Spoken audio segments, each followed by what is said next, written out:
বন্ধুরা কেমন আছেন সবাই? আশা করি সবাই খুব ভালো আছেন। আর শুরুতেই সবাইকে নতুন বছরের অনেক অনেক প্রীতি শুভেচ্ছা অভিনন্দন।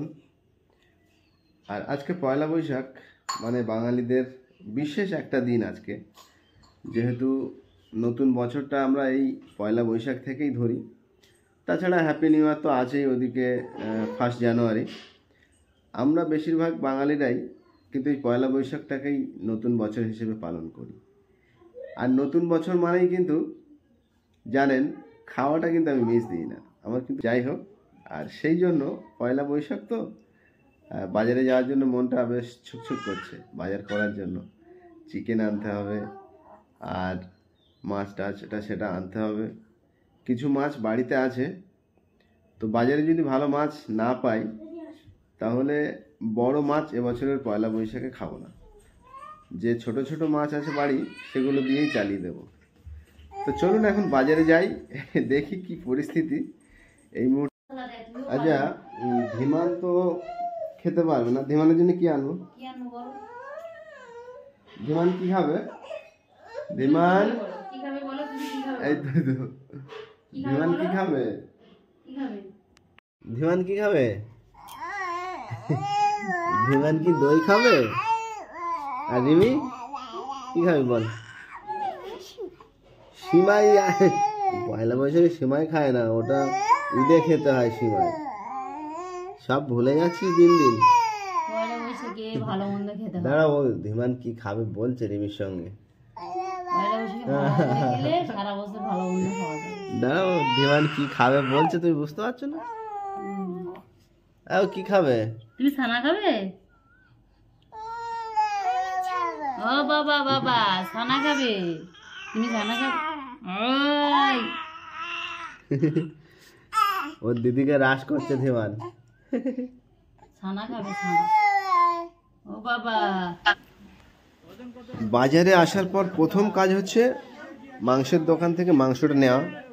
আর ভিড়টা দেখুন শুধু, মানে আমার জাস্ট চক্ষু চরক গাছ হয়ে গেছে যে এত ভিড়ে দাঁড়িয়ে কোনোদিন আমি মাংস কিনিনি। তবে আজকের পয়লা বৈশাখ, যার জন্য সবাইয়ের মাংসটা নিতে হবে অবশ্যই, এই জন্য আর ব্যস্ত হওয়ার কোনো লাইন নেই। প্রত্যেকটা দোকানে একই ভিড়, আমিও লাইনে দাঁড়িয়ে পড়লাম।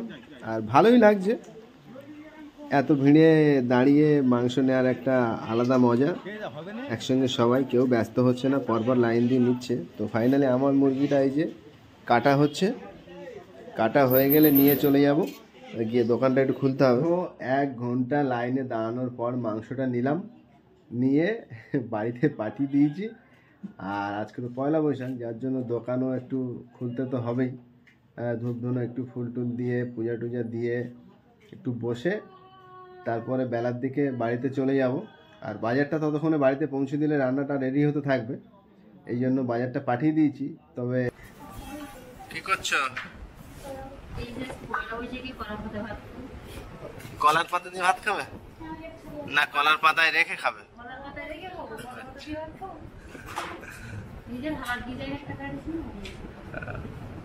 এইটা আমরা সে আগে আগে অনুষ্ঠান বাড়িতে আমরা এই স্টাইলে খেতাম, তাই তো? এই যে 2 দিকে ভাঁজ করে এই স্টাইলে আগে খেতাম আমরা। আর ওইটা হচ্ছে এখনকার স্টাইল, এই যে গোল থালার মাপে কাটা, ওইটা ওইটা ওইটা। হ্যাঁ,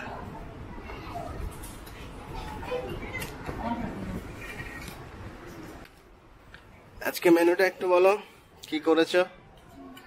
আজকে মেনু এই যে পেঁয়াজি মাংস, আর বেগুন দিয়ে, আলু দিয়ে, বাটা মাছ না বাটা মাছটা জানি শুক্তো করেছি, আর কাঁকড়ার ঝাল করেছি, আর কি যেন ডাল ডাল, আমডাল। পয়লা বৈশাখে আমডালটা কিন্তু মাস্ট। এই কলার পাতা খাওয়া কিন্তু তামিলনাড়ু কেরালার দিকে বেশি, কিন্তু জানো তুমি সেটা? তামিলনাড়ু কেরালার দিকে এখনো কলার পাতায় লোক ভাত খায়। আমাদের এইদিকে এগুলো কলকাতার দিকে অনুষ্ঠান বাড়িতে দেয়, কিন্তু গ্রামের দিকে এগুলো আর চলে না। এগুলো গ্রামের আগে, মানে প্রকৃত গ্রামেরই, মানে চলতো বেশি গ্রামেই আগে। এখন গ্রাম থেকে হারিয়ে গেছে। এখন শহরের মানুষরা এই কলার পাতায় ভাত সাত করে, আর আজকে আমাদের মনে হলো যে আমরাও খাবো, তাই তিথি কেটে নিয়ে এসছে। শশাঙ্ককে মাছ ধরছিস? কি মাছ? ব্লাড কাপ পড়েছে? এতটা জলে ব্লাড কাপ পাওয়া যাবে না।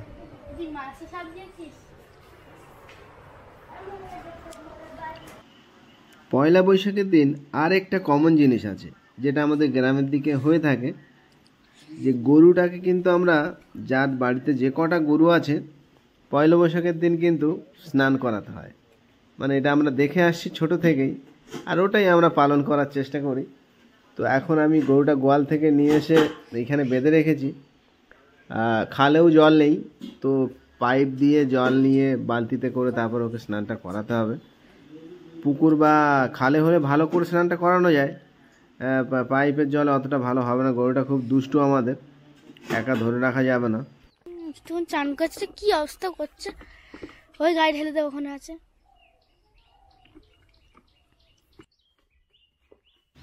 গরুটা স্নান করানো হয়ে গেছে, আর খুব দুষ্টু গরু, যার জন্য স্নানের সময় অনেক ছোটাছুটি করতে হয়েছে। ভিডিওটা আমি স্কিপ করে দিয়েছি, বেশি বড় হয়ে যাবে বলে। তো গরুটা বেঁধে আমি এখন একটু খড় দিয়ে আর চলে যাব। এবার স্নান করতে হবে, তারপর স্নান করে খাওয়া দাওয়া করে একটু রেস্ট করতে হবে এবার। আর এবার খেতে চলে এসেছি। এবার দেখে আসি আইটেমগুলো কি কি হয়েছে, আর আপনাদেরকে একটু দেখাই।